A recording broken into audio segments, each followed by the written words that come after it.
Hey guys, it's Matthew Greenwood with another Fireside chat. If there's a bit of echo that you're hearing in my voice, it's because I'm in my workshop.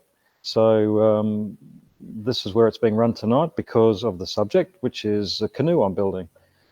So I'm going to talk all about this canoe, and not just the physical part of the canoe, but the spiritual aspect of why I'm doing it, and a little bit of my background. So for those that know me, I probably don't share a lot on Facebook of what I do in my personal private life.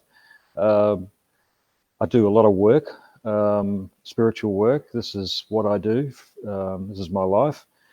But I like to keep things a little bit private. But this canoe, I think, it's got an interesting background to it as far as I'm concerned. So it's brought a whole lot of my past actually together. But we're going to talk about that in a little bit. Say hello to a few people that have already landed. So Fiona, how you going? And Doyle, hi. Christina, g'day Christina. Hello Kylie. And Nicole, good to see you Nicole. All right, here we go. So as usual, don't forget to share this with friends. So if you know anyone that might be interested in this, maybe some of the guys, the fathers, who knows? There's going to be a bit of spiritual content, of course, in there. I can't do something without having the spiritual content in it. So so get the men involved because there'll be interesting stuff for them too. So yeah, don't forget to tell people what's going on tonight, people who might be interested, and don't forget also, every time you make a comment, you've got the opportunity to be a part or win a free spirit guide reading. So that's one of the things I do with my work. I see and hear guides really clearly, so I'm lucky enough to be able to do that, and that's a major part of my work, working with guides. So you can win a half-hour free reading with me. And we've got a few more. Hey, Trina and Alison Barford. Hey, Anne Barkley and Jasmine. Hi, Jasmine. So, as usual, I normally let people know who won the free spirit guide reading. So tonight's winner is Marianne Morales. So we're going to get a message to you, Marianne, and we'll let you know, and we'll work out a time when we can get together and I can do a reading for you. Hey, Gail, how you going? Good to see you on board. Now, as usual, I always start this night off with a grounding exercise. So it won't go for long. For those that are in a hurry to see what the canoe's all about, it'll take about 5-10 minutes.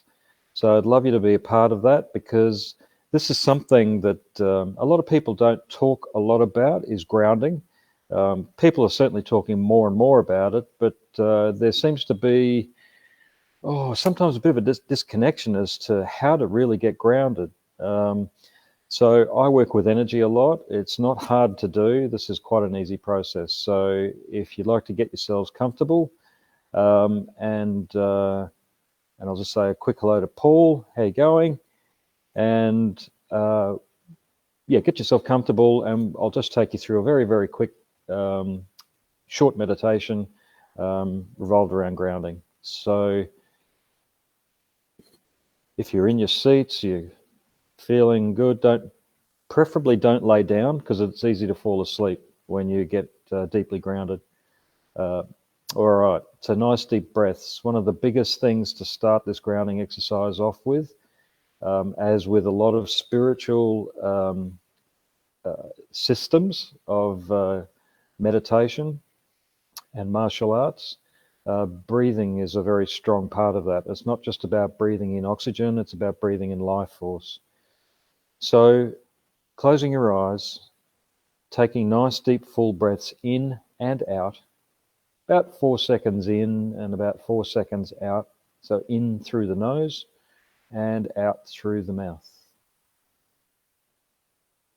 So with each breath, just imagine that you're breathing in life force, nice, clean energy. And look, a good way to know that you are is quite often you feel almost like an effervescence around you, a bubbling or tingling. This is nice, clean energy. That's what's going on.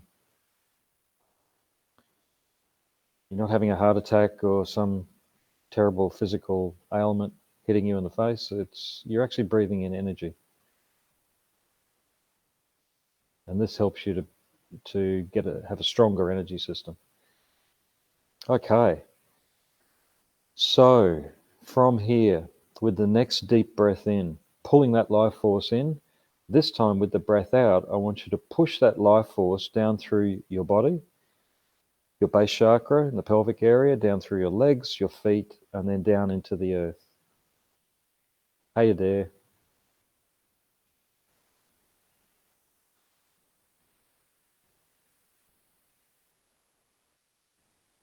And just keep that process going with every breath until you feel tingling or that bubbly sensation, effervescent sensation down through your feet, down through your legs and your feet, going into the earth.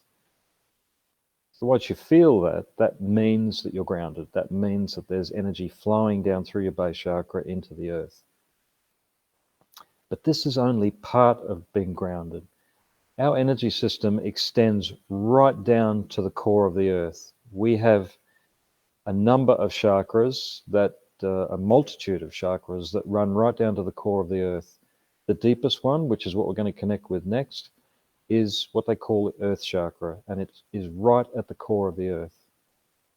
Okay, so with the next deep breath in, pulling that life force in again, this time with the breath out, just drive that life force right down to the core of the earth, to your earth chakra.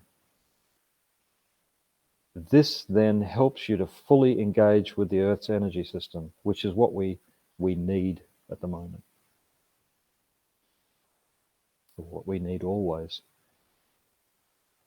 But we'll talk a little bit more about that in a minute. So just keep doing that same process of breathing.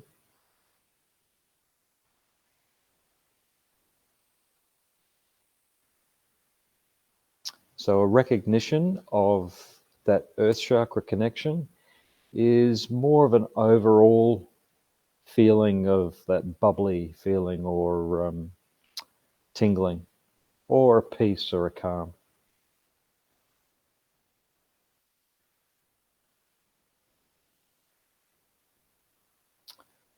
Cool. So maybe a couple more breaths doing that. So breathing in life force, then with the breath out, pushing it right down to that earth chakra. Okay, so now hold that space. Just let it run on automatic. You can relax your breath a little. Now, if you can bring your awareness back to start with your physical body, and we're going to go into a much higher vibrational aspect of our energy system. It's called our core star energy. For those that know it, if you want to, you can go right there. For those that don't, then I'll guide you through it. So bringing your awareness to start with to the center of the physical body. So somewhere around the stomach area, a little bit higher than the stomach, maybe pancreas area. But from there, knowing that we are far more than physical, we have an incredible depth to our energy system. I want you to imagine diving off that central physical point and just flying right down deep into your energy system. Not into the earth, but into your energy system. So imagine you're like the TARDIS in Doctor Who, and there's a huge space inside you. I want you to go to the center of that huge space. What you'll feel, see, or sense is a high vibrational energy source or a light.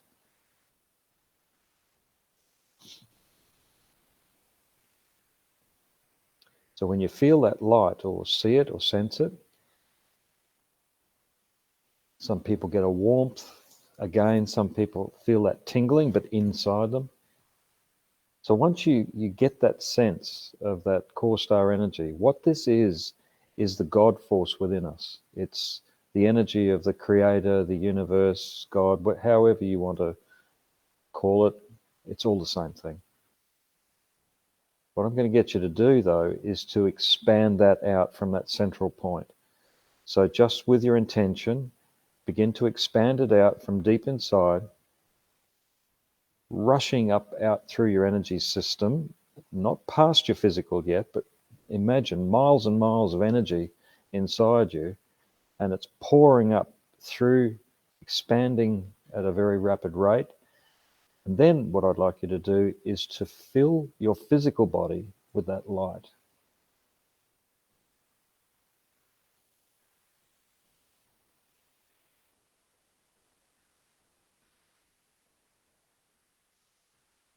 And so as that light expands out and fills your physical, imagine every cell, every physical cell in your body being touched by that light.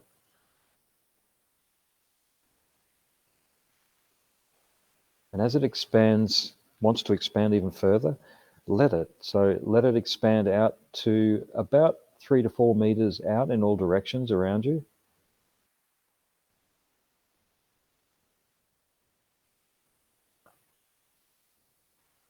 So this, what you're doing is expanding that light out into your energy system to about the 9th energy body.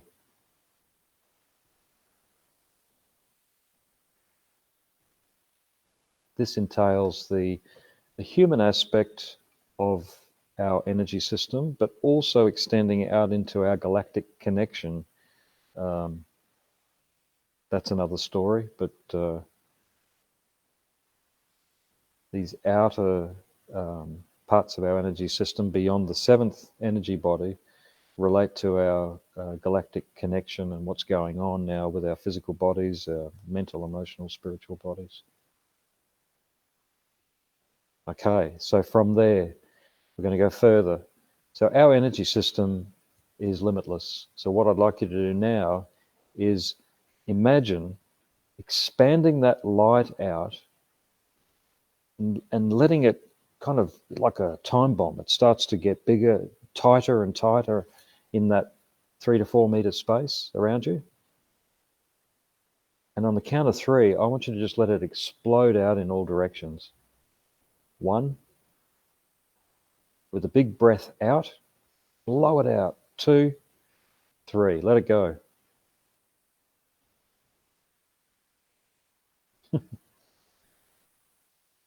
I still have to laugh. I feel that energy when you guys expand it out.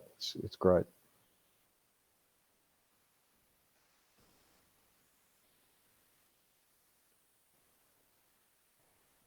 Excellent. Way to go, guys. So now just to bring your, let's say, your awareness back to what's going on right here and now, the physical body and watching the live, I'd like you to start or finish with what we started with. So breathing in that life force again, and then with the breath out, just pushing it down through your body, your base chakra, down into the earth.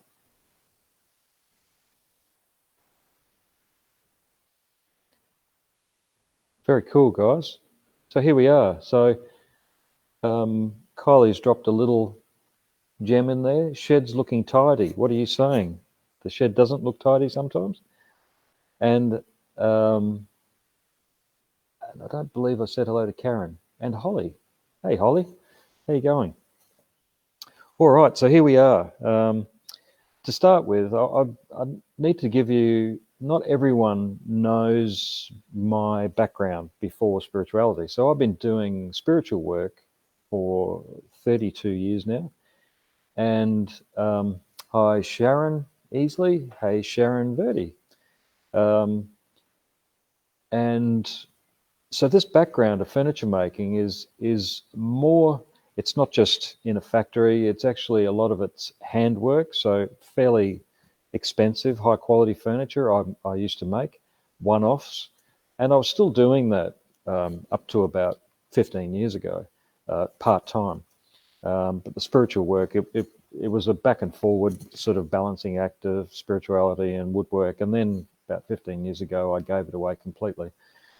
But it's sort of had a re-emergence a little bit lately. I'm doing work for a few customers still. So at one point, I actually wanted to get away from woodwork completely. I'd done it long enough, and I felt like I'd had enough of it. And what I think I was just burnt out from it. And what happened? I did let it go, and I had to come back into it because the spiritual work wasn't paying for everything, and so I had to get back into the woodwork, and a little bit reluctantly to start with. And so for many years, it's been a back and forward with that. And but now the spiritual work has come in strongly. But what's happened just recently is I've felt inside me, I felt a need to get back into doing something creative just for me, not for anyone else, but just for me. Because when you're running a business making furniture, you don't seem to have time to do anything for yourself. So this canoe has been, let's say, something I've been looking at for a long time, but just never had the drive to. And for the last year and a half, since COVID really kicked in, and a bit before that, I have been pretty busy. It's up and down a little bit at the moment, but that's where human consciousness is too. But it's been extremely busy, and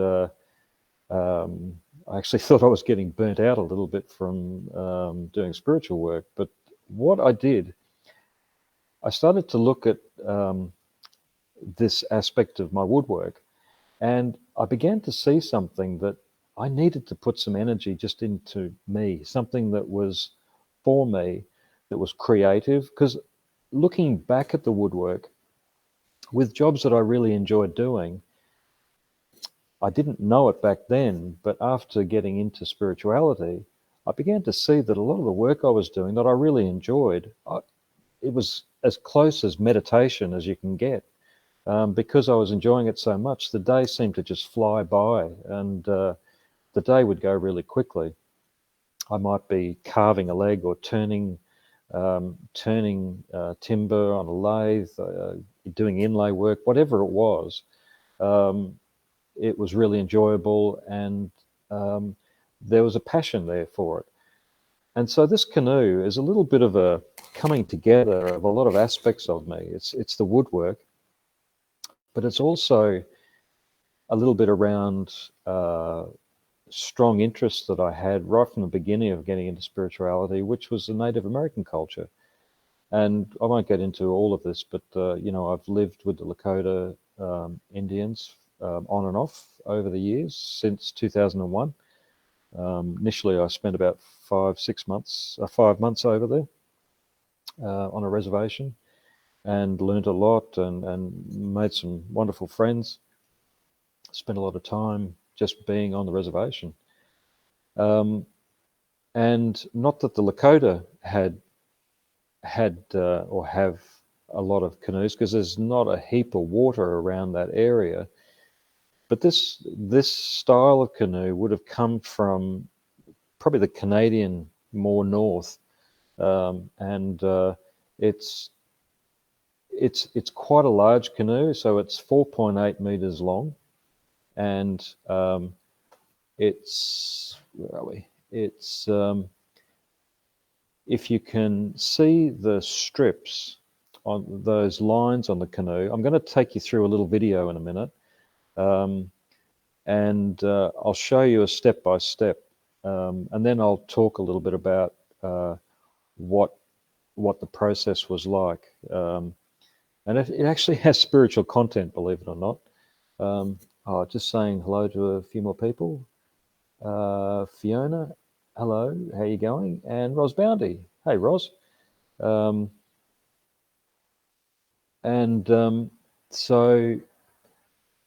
the canoe was made out of cedar, which is a very light timber. It's actually what I've been making my drum frames out of, because I make drums, and I do drum making workshops, and it's a beautiful light timber that the whole canoe, even though it's 4.8 meters long, which is pretty big. Let's put it into perspective. So 4.8 meters is probably a bit longer than a dual cab Ford Ranger. I think they're about 4.5 or something. So 4.8 meters is roughly 16 feet in the old language, if you want to know in the old language. So it can easily hold two people, but it can hold two people and camping gear. And in the old days, these canoes would have been used for the fur trade, and yeah, so it's quite an amazing thing. Originally, they would have been made of bark, timber frame and bark, believe it or not, and then a resin to hold it all together. So I think what we'll do is I'll run you guys through a little video, and it can give you a slight step-by-step process. So the canoe isn't finished. What you're seeing here is kind of like stage one of its journey, which has been since middle of January. So here we go.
And there we go. So it's been quite a process. You've got to remember, I've been doing this in my part-time, which there hasn't been a lot of, but I've been getting every minute I can over here in the shed. Now, what I did, I don't want to go too much into this because there's actually a lot of spiritual content that I'd like to share with you through the process. And so what I've done, I've actually painted, you see the black underneath the canoe, you can see it beside me. That's just been sprayed black so that the actual timberwork stands out. So all of that box arrangement that's underneath it with the 3 feet, you can just see 3 legs on it, that's all made of chipboard. So what that is, that box had to be perfectly flat, perfectly level, no twists in it, because the molds sit on top of that, and the molds had to be perfect and sitting perfectly straight up and down and square and in line. Otherwise, the whole process of putting those strips on over the mold, you'd get bumps everywhere, and so it's quite a process to actually do this. So I would hate to be trying to do this without the furniture making background. Um, but I was still learning new things along the way too. Um, so, as I'm building the canoe and as I'm putting this all together, because of the spiritual aspect of me, I'm starting to see like a correlation between us and building this canoe. So that chipboard part is kind of like the mold we start with. Where we come into this world and we're pretty much perfect. We come in with a bit of baggage, of course. That's part of our learning, but mostly we come in perfect. And but what happens? We get knocked around a little bit, and so the outside shell and also emotional energy and physical energy can get a little bit battered and bruised, and so this is like showing how our journey could be if we did all the right things, if we had the right support, and so it's helped me to. It's been a very meditative process doing this because I'm taking a step by step. Trying not to look too far ahead, but I can't help but want to finish it and get in the water with it. But that might not be till spring. So I thought I should make the most of what I'm saying and what I'm making and what I'm doing and experiencing. And as I'm working with the timber, you can see just up through uh, this, because it's upside down, the upper area on the canoe, this higher level here, that's all out of dark timber. So I've specifically picked timber to for the colouring and to make patterns. There's a gap of about 4 strips that are light, and then there's another dark strip again, and the rest is pretty much under the waterline, which is all lighter coloured timber. Um, and when it's finished, I'm going to paint some Native American images on the front and along the edge as well. And so this is something that, I'm going to be putting a lot of time into. And it's more than just a canoe, as you can see. And look, if anyone wanted to do this, just the timber work alone's around $2,500. Yeah, I know, gulp. It's the machining of it, and but it was well worth doing. So look, I'm going to take it to a few questions. Christina, yeah, wow, I have accomplished a lot. Doesn't seem like it until it gets to this. So the stage I've got to now is the whole shell. It's all planked. So that gap that you saw in the top, that's all filled now. The whole thing's planked. What will it weigh when finished? Well, if you look at it this way, I'm not too sure exactly in kilos, but it's going to be easy. This is a 4.8 meter long canoe. It's going to be easy for one person to lift it, because I've seen videos of people that have built these, and one person, not young and super fit, just your average. The guy looked about 50, late 40s, early 50s, and he didn't seem to have any trouble at all. And Western red cedar is very soft.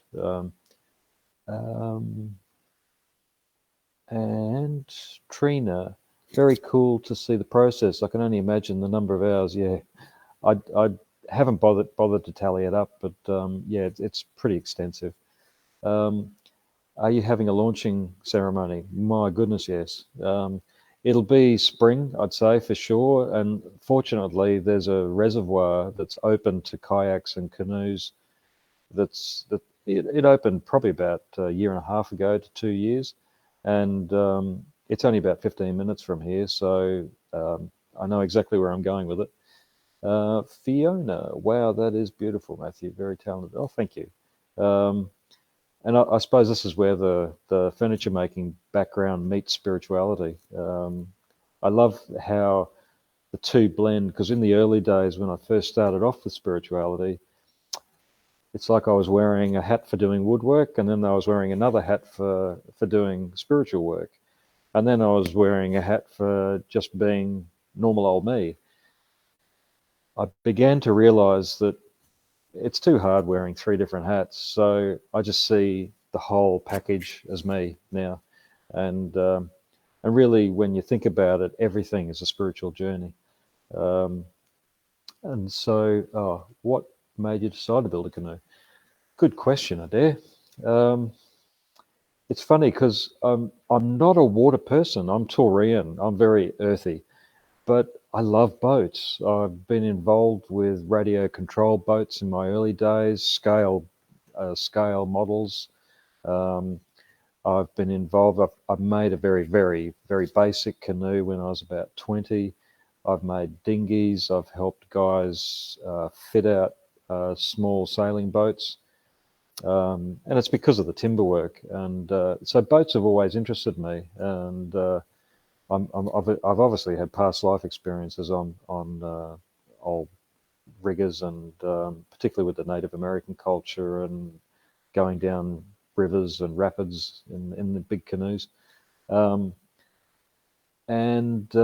so a canoe, well, I was pretty lucky actually. There's an area about half an hour from here, 20 minutes to half an hour. It's called Mount Barker, and there's a company up there called Duck Flat Wooden Boats, and these guys, in the middle of the Adelaide Hills, miles away from water, these guys make incredible timber boats. They also repair them, and um, they can provide kits for you to do a very basic dinghy. But they also have classes there. Now, that they used to have classes building canoes, and I was going to go into one of those, which would be at their workshop. But they haven't run any for a while, and because I have my woodworking background, he said it would be quite easy for me to do, and a little bit challenging at times, and it has been, and it's worked really well. A bit of support from those guys; they've been really good. Thoroughly recommend if you live in South Australia. You want to go for a drive during the week. I think they're shut on weekends. Go for a look up at Duck Flat Wooden Boats. But there's lots of companies around in other states too that build wooden boats. Really pays to see these old crafts still in action. So canoe, probably I think the Native American understanding, and I had a huge impact. I was taking a group of people for a tour from Australia to South Dakota to stay on the reservation, and I found a museum that I'd never been to before. So we went to this museum, and it was called the Fur Trade Museum, and they had canoes that were double the length of this, that would have been, look, at least 8 meters long. They were huge, and they were original early canoes that the fur trade, the trappers would be using. I'm talking about French, English trappers that would spend 6 months out in the middle of nowhere, up in Canada or in North America, and then they'd get all of their furs that they would have got, and they take it to a port, and that would then go to Europe. And of course, this was the big trade back in the 1700s, and unfortunately, obviously, a lot of animals lost their lives because of it.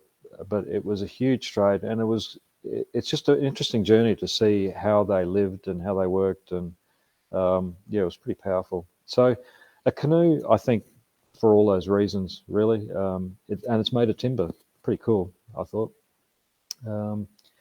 So Fiona again, how have you managed the seasonal changes in temperature and the potential warping of the wood?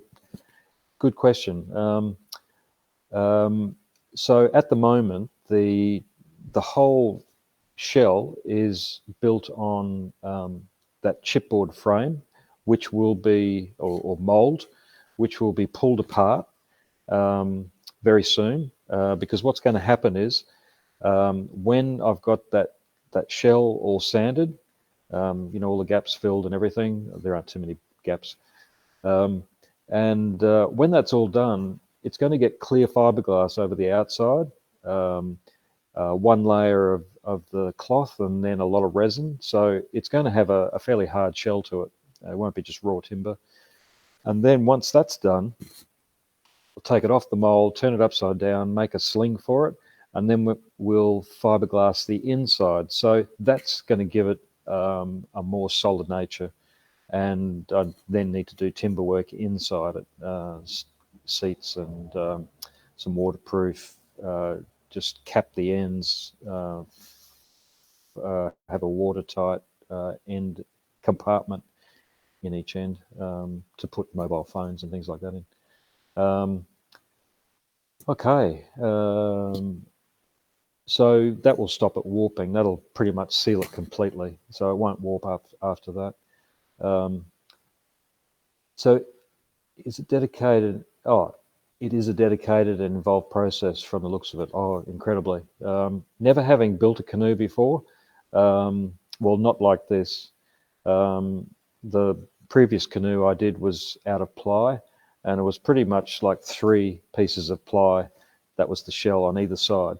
So it was very, very easy canoe to build. Whereas this is quite time consuming, but they still build these canoes up in Canada and in the US. Nice to play a flute from cedar, yes. And look, that's I actually sell, besides the drum making, I sell flutes that are made in America, high spirit flutes that are made from cedar also. Beautiful sound. It is good fun, Tracy. Love it. Yes, the launching party is going to be interesting. There's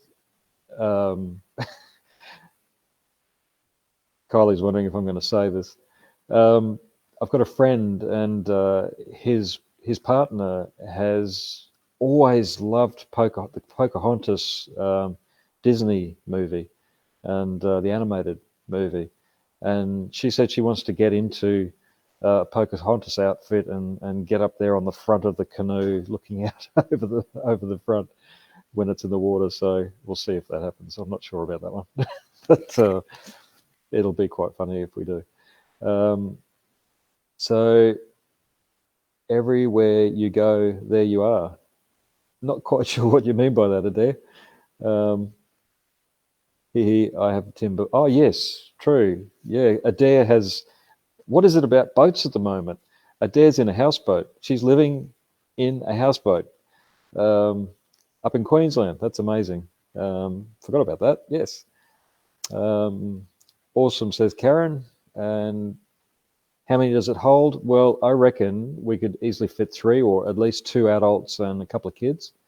It's only meant for 2 adults and camping gear, but you can certainly fit. I think it's supposed to take about 400 kilos.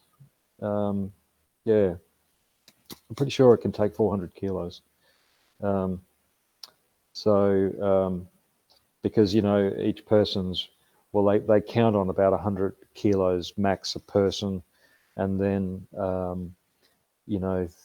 2 people, 3 people maybe, and a couple of kids and camping gear. So yeah, it can fit a fair bit. Will you use it for spiritual teaching, your own leisure, or both? I'd say both, because of the access to this reservoir. It's going to open up to a whole lot of things, which will be really exciting. Christine is asking, do you only need to wax the cedar inside and out to keep it watertight? No, it'll be clear fiberglassed. So you'll still see the timber, but it will be fiberglass. It'll have a resin over it, it'll be like a plastic shell, a hard shell. Yep.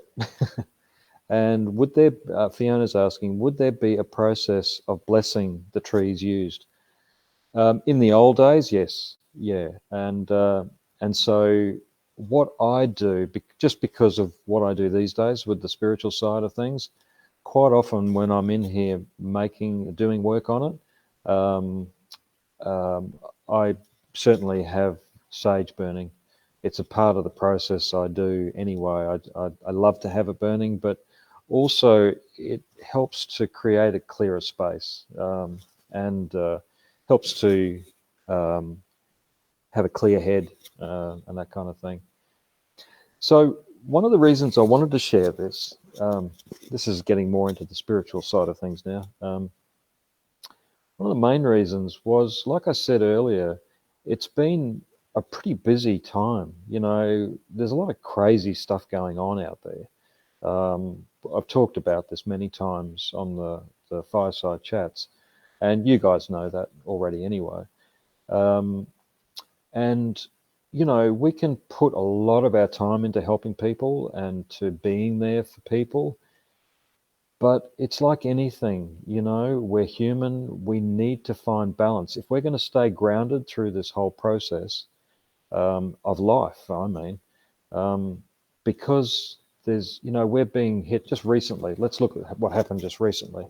So, just in the last 4 weeks, there's there's been this continuing raising in frequency that's been going on for about 12 years now.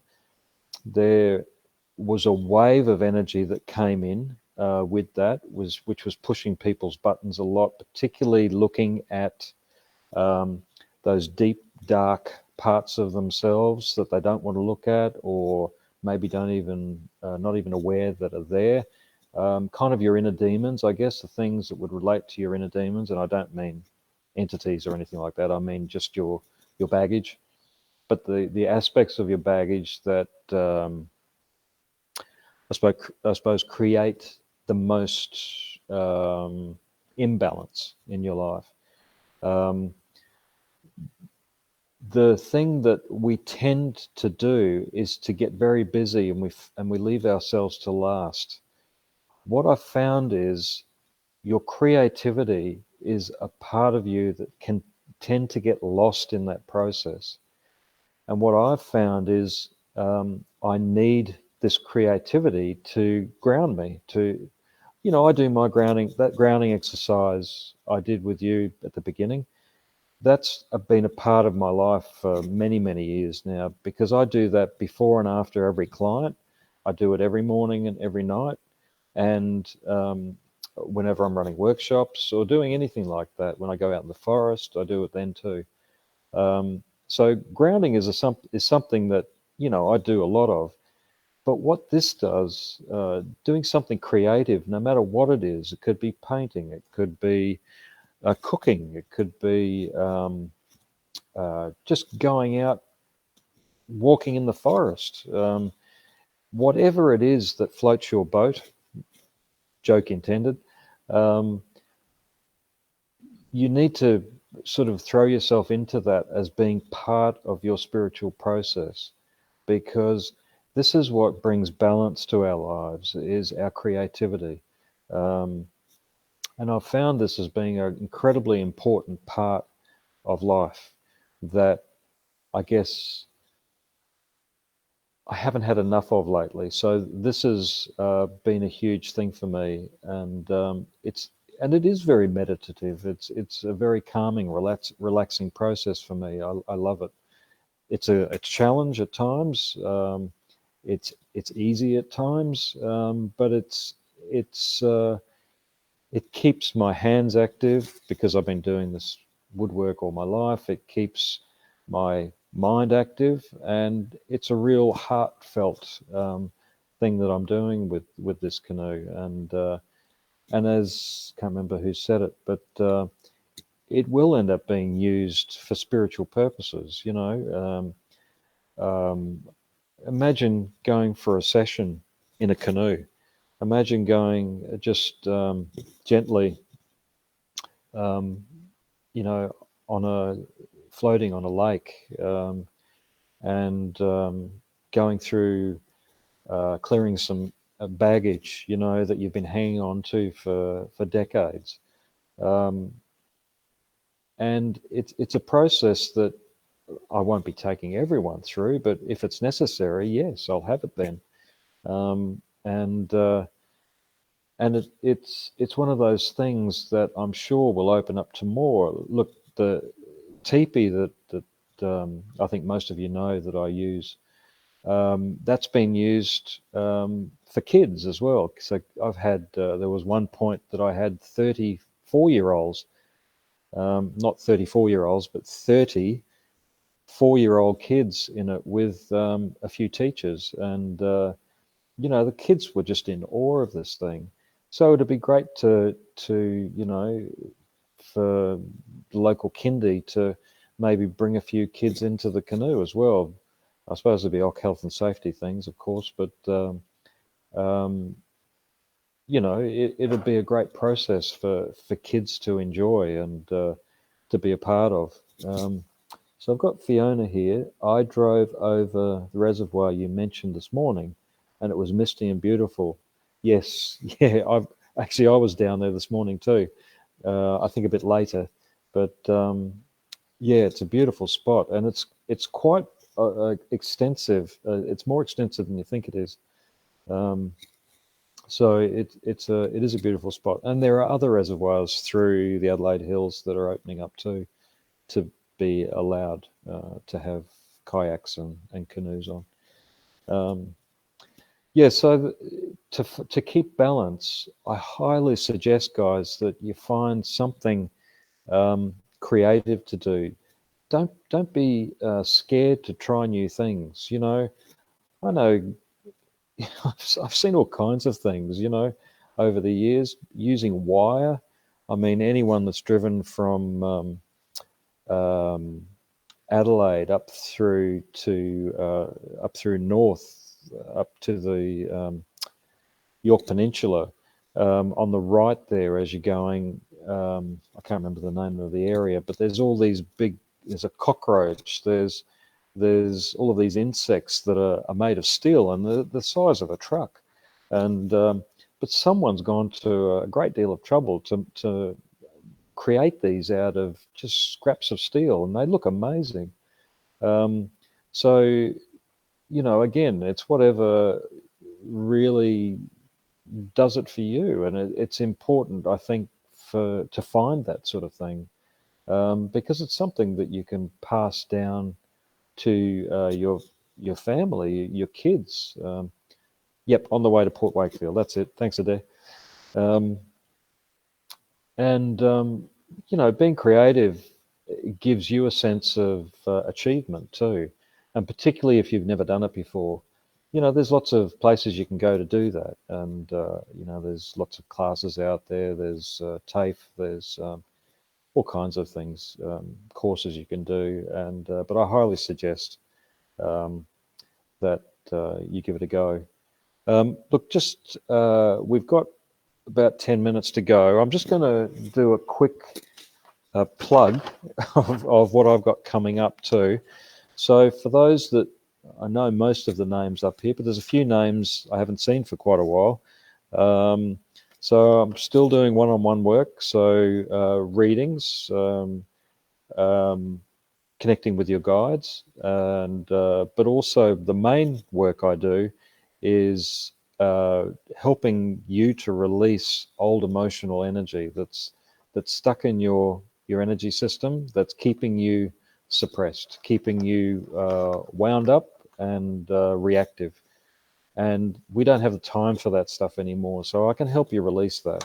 I can help you let go of it. There's a process I take you through, a bit long and involved to let you know now, but I might talk about that in one of the next Fireside chats. So, all right, here we go. These are upcoming workshops. So I've got a free talk on May 14th at a new little shop called Infinite Flow at Christie's Beach. So you can book all of these online, or the majority of these online, on my Facebook site, Matthew Greenwood Spiritual Journeys. So for anyone that's done level 1, 2, and 3 shamanism, my shamanism courses, there's a level 4 practitioner course coming up on May 15th, 16th, 22nd, and 23rd. So that's 2 weekends in a row. So that's not too far away. May 18th, 25th, and 1st of June, I've got meditation in the teepee at Riverdale Spiritual Centre. So that's great because we get the fire going, and it's really snug and warm in there. So and it's a great meditation too. Pardon me. May 30th and June 6th, I've got rattle making workshop. So we make a rattle out of deer hide, and I think Adair might have some photos of that one. She might put up in a minute. June 11th, I've also got drumming in the teepee too. So we're going to have a drumming circle in the teepee. This is at night too. So June 12th and 13th, I've got level 1 shamanism at Infinite Flow down at Christie's Beach. June 18th, I've got another free talk out at Holden Hillway, and that will be that's all on the Facebook site. July 31st and August 1st, I've got level 1. I think that's level 1 shamanism at Riverdale as well. So August 15th, I've got a smudging workshop. Now, this is not a smudging fan workshop. This is a day on number 1, how to smudge, but also number 2 on making a smudging stick, and also different forms of smudging from different cultures around the world. So that should be that's a new one. So I haven't done that one before. So I'm looking forward to that. I've got a spirit guide talk on August 20th. So really just talking about spirit guides and galactic beings too. And September 3rd, I've got a galactic channeling night. I haven't done one of those live for a little while. So this is coming up on September 3rd at Riverdale. September 11th and 12th, I've got level 2 shamanism, and October 23rd and 24th, I've got level 3 shamanism. So if you want to know anything about those shamanism workshops, just give me a ring, and I'll be happy to tell you more about them. And I'm working out I can do some of that online, but level 1 mostly I can do online. So if you are out of the state, not in South Australia, I can certainly do a large majority of level 1 online. So anything else to add? Oh, yep. Thanks, Kylie. Yeah, WEA here in, I don't know if there's a WEA in other states. I think there is. So WEA is good for short courses too. They're in the city. Christina's added her creativity is tapestry. Beautiful. Yeah, I love tapestry. And I think that's it. If there's any more questions, I'm happy to answer them. But look, if anyone's interested in that is here in Adelaide and they want to come up and see the canoe in process, I'm happy for you to do that. All you got to do is give me a ring and we can arrange a time. Otherwise, guys, oh, hey, Petra, too. I just saw your message there. Yeah, so look, I'd love, hope you have a great weekend coming up and stay safe. And what I'm going to get Adair to do is to play that little video in a minute. And you can get it just as we go out. You can see that video again, and I look forward to seeing you next week, next Thursday, or next Wednesday. Hey, Trina, great chat, no problems. So I'll have a further fireside chat later on with more info. So here it comes, and see you next time. Bye, guys.